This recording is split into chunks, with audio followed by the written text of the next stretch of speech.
بہت پرانی بات ہے، میں حرم شریف میں تھا، قرآن کریم کی تلاوت کر رہا تھا۔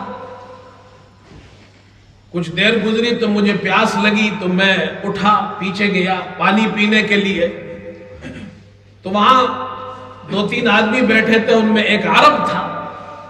اس عرب نے مجھے دیکھا، سلام کیا اور مجھے بلایا، آپ ہمارے پاس آئیے، تشریف رکھیے۔ میں بیٹھ گیا وہاں، کہا یہ جو 2 آدمی میرے پاس بیٹھے ہوئے ہیں یہ صحابہ اکرام کی شان میں نازیبا کلمات کہہ رہے ہیں،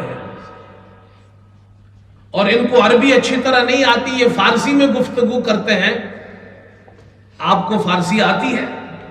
میں نے کہا جی میں فارسی سمجھ جاتا ہوں، بولنے میں اگرچہ تھوڑی تکلیف ہے تو میں عربی میں گفتگو کروں گا، یہ فارسی میں کرے۔ تو بات شروع ہوئی، تو وہ جو 2 آدمی بیٹھے تھے اس میں سے ایک نے حضرت عمر رضی اللہ عنہ اور حضرت عائشہ رضی اللہ تعالی عنہا کی شان میں گستاخی کی نازیبا کلمات کہے۔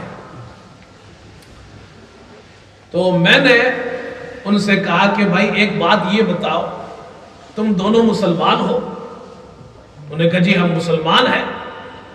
میں نے کہا آپ قرآن کو مانتے ہیں؟ کہا جی ہم قرآن کو مانتے ہیں۔ میں نے کہا تم دونوں جھوٹے ہو، تم جھوٹ بولتے ہو، تم قرآن کو نہیں مانتے ہو۔ انہوں نے کہا جی آپ کیسے کہتے ہیں ہم قرآن کو نہیں مانتے، ہم تو قرآن کو مانتے ہیں۔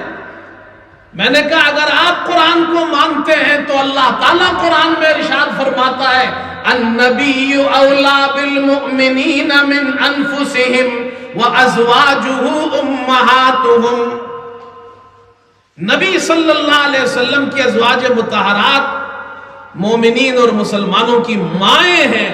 اگر تم مسلمان ہو تو یہ بتاؤ حضرت عائشہ رضی اللہ عنہا کو اپنی ماں مانتے ہو؟ دونوں خاموش ہو گئے۔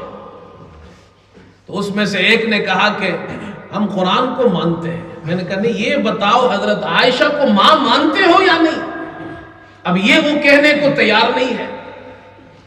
میں نے کہا یاد رکھو قرآن کہتا ہے حضرت عائشہ اور ازواج مطہرات مسلمانوں کی مائیں ہیں، جو انہیں ماں نہیں مانتا وہ قرآن کا انکار کرتا ہے، اور قرآن کا انکار کفر ہے۔